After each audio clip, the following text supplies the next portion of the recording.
রাসূলুল্লাহ সাল্লাল্লাহু আলাইহি ওয়াসাল্লাম জন্মের সময় ফেরেশতাদের সাথে শয়তানের তুমুল ঝগড়া। যেদিন ভোরবেলায় মহানবী সাল্লাল্লাহু আলাইহি ওয়াসাল্লাম জন্ম নেন, সেই দিন বিশ্বের সবগুলো মূর্তি মাটির দিকে নত হয়ে পড়ে। ইরানের রাজার বিশাল প্রাসাদের বারান্দা কেঁপে ওঠে এবং ছাদের 14টি প্রাচীর ধসে পড়ে। বিশ্বের সব সম্রাটের সিংহাসন উল্টে পড়েছিল। বিশ্বের সব রাজা বোবা হয়ে পড়েছিলেন, অর্থাৎ তারা কথা বলতে পারছিলেন না। সেই দিন গণকদের সব জ্ঞান লুপ্ত হয় এবং জাদুকরদের জাদুগুলো অকার্যকর হয়ে পড়ে। বিশ্বনবী সাল্লাল্লাহু আলাইহি ওয়াসাল্লাম জন্মের সময় শয়তান তার সন্তানদের মধ্যে আর্তনাদ করে ওঠে। ফলে সবগুলো শয়তান তার কাছে এসে বলে, কেন এত পেরেশান বা উদ্বিগ্ন হয়েছে? সে বলল, কাল রাতে কি হয়েছিল? রাতের প্রথম থেকে এই পর্যন্ত দেখেছি যে আকাশ এবং জমিনের অবস্থা বদলে গেছে। ভূপৃষ্ঠে ঘটে গেছে এক বিরাট ঘটনা।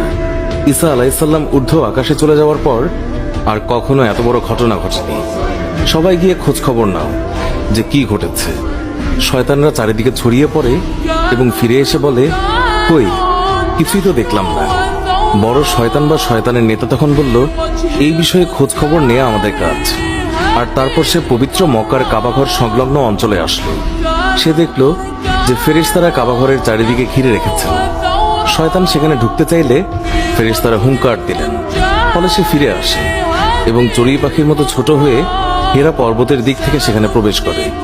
জিবরাইল আলাইহিস সালাম বললেন, ওরে অভিশপ্ত, ফিরে যা। সে বলল, হে জিবরাইল, আমার একটা প্রশ্ন আছে, বলতো আজ রাতে কি ঘটেছে? জিবরাইল আলাইহিস সালাম বললেন, সর্বশ্রেষ্ঠ নবী মুহাম্মদুর রাসূলুল্লাহ সাল্লাল্লাহু আলাইহি ওয়াসাল্লাম আজ রাতে জন্ম নিয়েছেন। শয়তান প্রশ্ন করল, তার মধ্যে কি আমার কোনো কর্তৃত্বের অংশ আছে? সে তথা ইবলিস বা শয়তান আবার প্রশ্ন করল, তার উম্মতের মধ্যে কি আমার কোনো অংশ আছে? জিবরাইল আলাইহিস সালাম বললেন, হ্যাঁ। ইবলিস বলল, আমি সন্তুষ্ট হলাম। হযরত হালিমা বর্ণনা করেন, শিশু মুহাম্মদুর রাসূলুল্লাহ সাল্লাল্লাহু আলাইহি ওয়াসাল্লামকে আমার গৃহে আনার সাথে সাথেই রহমত বরকত প্রকাশ হতে লাগলো। এত পরিমাণ দুধ নির্গত হলো যে রাসূলুল্লাহ সাল্লাল্লাহু আলাইহি ওয়াসাল্লাম এবং তার দুধ ভাই একান্ত তৃপ্তির সাথে দুধ পান করে ঘুমিয়ে পড়তেন। আর উটনির দিকে চেয়ে দেখতে পাই সেগুলোর স্তন দুধে পরিপূর্ণ হয়ে গেছে। বিবি হালিমা বলেন, আমার স্বামী উটনির দুধ দহন করলেন এবং আমরা তৃপ্তির সাথে তা পান করে সারা রাত আরামে কাটালাম।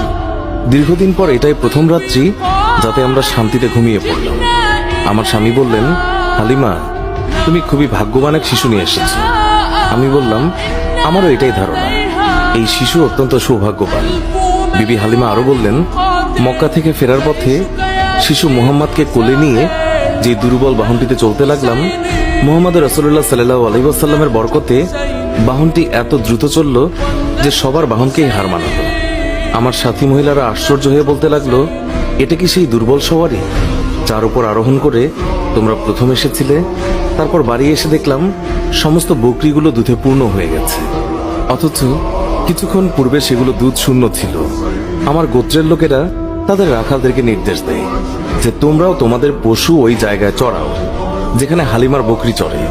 কিন্তু তা তো চারণ ক্ষেত্রের বিশেষত্ব ছিল না, বরং গায়েবী মদদ এবং বরকতের মধ্যে তা নিহিত ছিল। তা ওই সমস্ত লোক কোথায় পাবে? এইভাবে আমরা প্রায় তার বরকতের ঘটনাবলী প্রত্যক্ষ করতাম। হযরত হালিমা বর্ণনা করেছেন, তিনি কখনো শিশু মুহাম্মদকে উলঙ্গ অবস্থায় রাখতেন না। সেই রূপ করলেই তিনি চিৎকার করে কাঁদতেন।